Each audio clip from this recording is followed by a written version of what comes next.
17장, 어제 읽은 17장에서는 하나님께서 나타나서 이제 상황을 정리하시는 그런 장면이 있었습니다.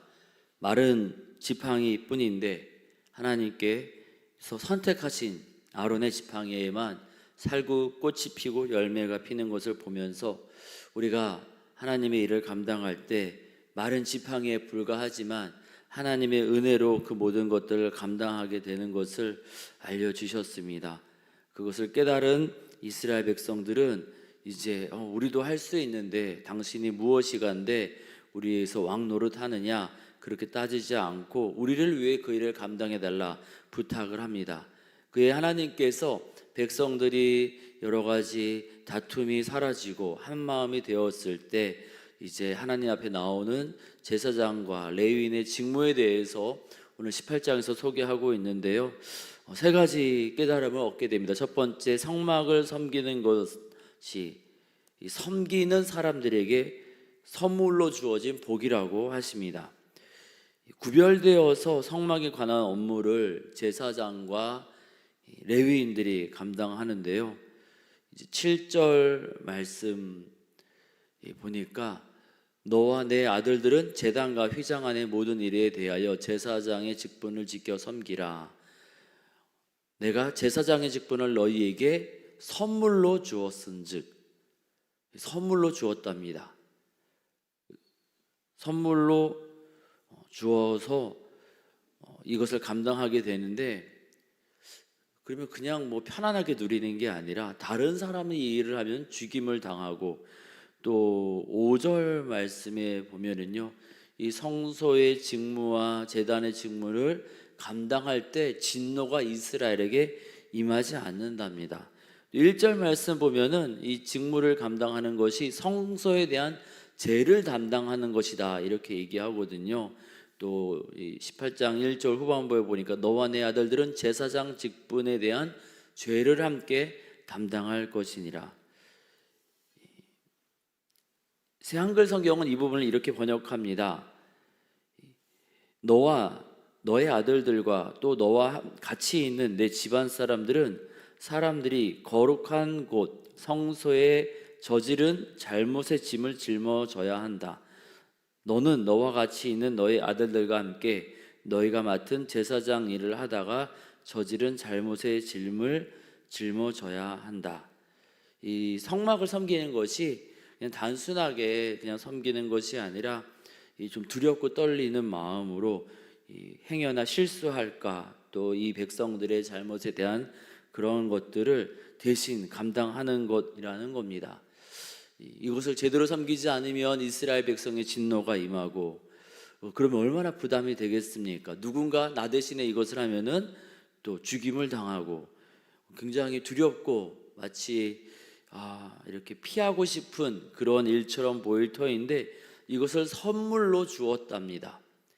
계속해서 6절에서도 너희에게 이것을 이제 레위인을 또 함께 일을 할 수 있도록 선물로 주었고, 7절에서는 이 직분을 선물로 너희에게 주었다.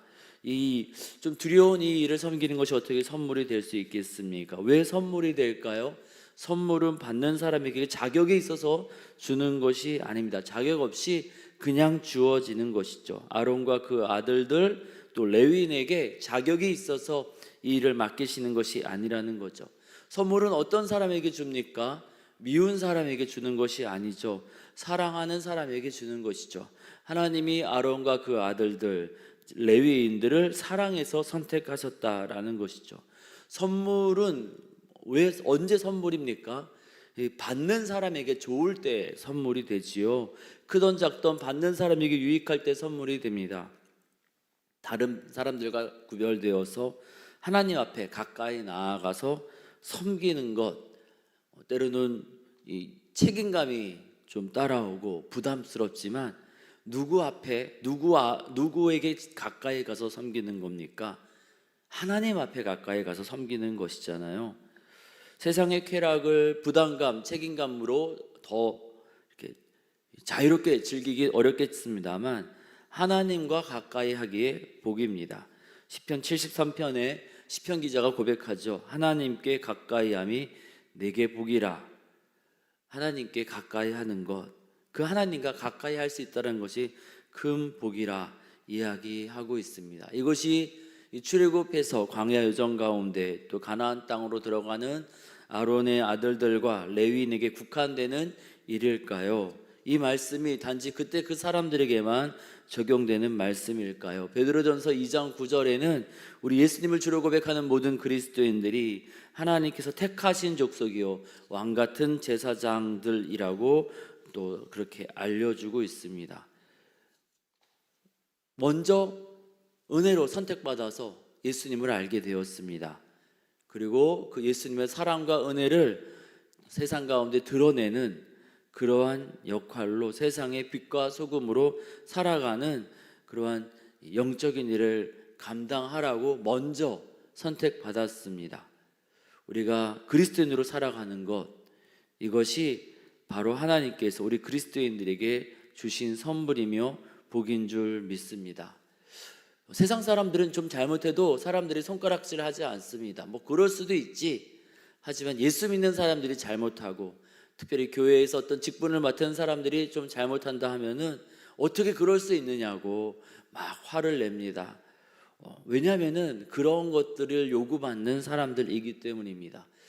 그래서 내 괜히 이런 직분을 맡았나, 내가 괜히 예수님 먼저 믿었나. 실제로 어떤 사람은요, 예수님 죽기 직전에 믿겠다고 말하는 사람들도 있더라고요. 예수님이 진리인 건 알겠는데 지금 내가 예수 믿고 다니면 절제해야 될 게 너무 많아서 겁이 나서 나 죽기 직전에 예수 믿겠다. 근데 우리 죽을 날을 알 수는 없는 것이고, 그리고 교회사에서도 실제로 세례를 죽음이 임박해서 받았던 사람들이 많이 있었다라고 얘기를 합니다.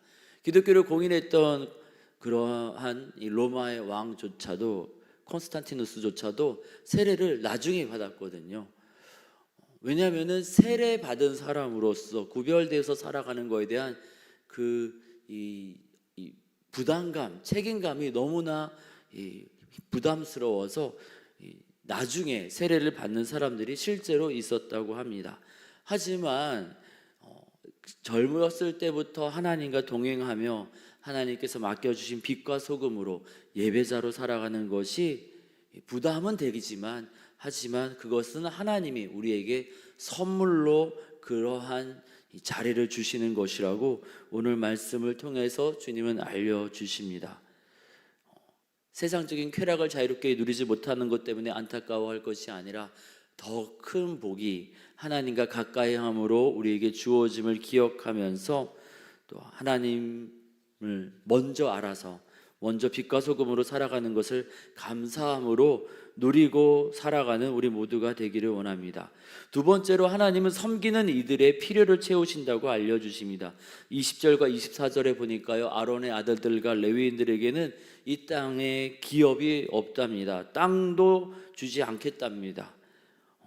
그러면 어떻게 살아갑니까? 8절과 21절에 보니까 하나님께 드려진 예물로서 하나님이 직접 제사장들의 몫과 레위인의 몫을 채워주시겠다, 그들의 필요를 채우시겠다, 이렇게 이야기하십니다.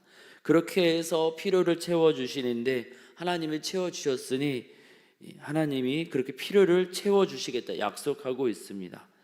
우리 그리스도인의 삶도 먼저 예수님을 주로 고백하게 하시고 세상 사람들과 구별되어서 거룩하게 살라, 그렇게 거룩으로 초대하시는데, 거룩하게 살면은, 착하게 살면은 이 땅에서 실패할 것 같고 또 착하게 살면은 이 땅에서 손해보고 살 것 같은데 그렇지 않답니다. 주님은 이 구약의 이 레위인 아론의 아들들을, 그들의 필요를 채워주신 것처럼 우리 예수 믿는 사람들의 필요를 채워주시는 줄 믿습니다. 세상 사람들 보기에는 그래서 어떻게 사냐 하는데 다 살더라고요. 어떻게 삽니까? 하나님이 채워주시니까 사는 것이죠. 그렇게 필요를 채워주심으로 살아가는데 하나님이 이 모양 저 모양으로 우리의 먹을 것 입을 것을 채워주시는데 이것을 내 것이냐 막 함부로 사용해서는 안 된답니다. 10절 말씀 보니까요, 지극히 거룩하게 여김으로 먹으라. 새한글 성경은 이렇게 번역하고 있습니다. 너는 그것이 매우 거룩한 줄 알고 먹어야 한다. 하나님이 채워주시는데 내 마음대로 쓰는 것이 아니라 하나님이 주신 것임을 기억하면서 우리의 시간, 우리의 재물, 우리의 모든 것 하나님을 신뢰함으로, 하나님을 기대함으로 거룩하게 사용하면서 살아가는 우리 주의 백성이 되기를 원합니다. 하나님께서 이 구약시대 때 아론의 아들들과 또 레위인의 필요를 채워주시는 것처럼 우리 예수 믿는 사람들이 필요를 채워줄 것에 대해서 사도 바울은 빌립보서 3장 20절에서 이렇게 이야기합니다. 우리의 시민권은 하늘에 있는지라. 하나님 나라에 속한 사람이기에 하나님께서 친히 우리를 책임져 주실 것이다. 그렇게 이야기하고 있습니다. 우리가 그것을 기억하면서 채우시는 하나님 바라보면서 허락하신 모든 것, 또 주님이 보고 계심을 기억하면서 거룩하게 살기로 결단하는 우리 모두가 되기를 원합니다. 오늘 말씀 끝부분에 보면은요, 레위인의 목, 제사장의 목하고 맨 마지막에 나오는 내용이 11조입니다. 레위인의 11조입니다. 25절부터 이제 모세에게 말씀하여 이르시되 하면서 26절부터 레위인, 제사장도 11조를 해야 된다. 그렇게 이야기하십니다. 그 11조, 하나님이 챙겨주신 건데 땅에 나에게 소망이 없는데 내 소망은 하늘에 있으니 그냥 하나님 주시는 대로 내가 살면 안 되겠습니까? 아니랍니다. 그 가운데 다시금 10의 1을 드리면서 내가 가진 것 내 것이 아니라 하나님이 주신 것임을 잊지 말고 살라고 주님 권하고 계십니다. 32절에 보니까요, 너희가 그중 아름다운 것을 받들어 드린즉, 내 것이 아니라 하나님이 주신 겁니다. 기억하면서 그것을 드린즉 그것 때문에 죄를 담당하지 아니할 것이라 이야기하십니다. 재물이 많고 적음의 문제가 아니라 내가 가진 게 내 것이 아니라 하나님 겁니다 라는 믿음의 고백, 깨달음이 중요하다라는 것이죠. 내 손에 있으니 내 것이냐? 우리 그리스도인들이 그렇게 살 것이 아니라 모든 것이 하나님이 주신 것임을 기억하며 왕같은 제사장으로 살아갈 때, 그리고 내 힘으로 채우려는 것이 아니라 우리의 소속은 하나님 나라에 속해 있음을 기억하면서 하나님의 방법대로 거룩하고 정직하게 살기로 결단할 때 우리 주님이 때마다 시마다 우리 필요를 채워주실 줄 믿습니다.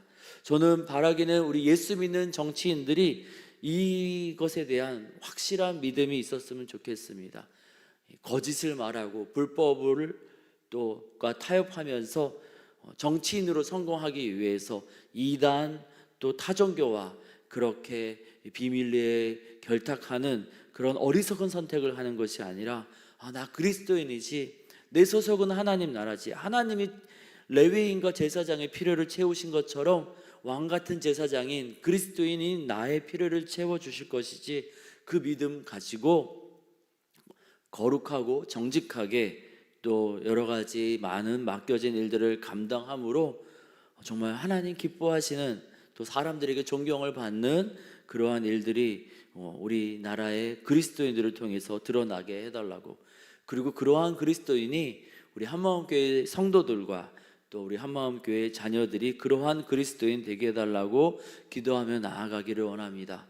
그리하여서 하나님의 살아계심을 우리의 삶과 고백을 통해서 이 땅 가운데 드러내는 우리 모두가 되어지기를 원합니다.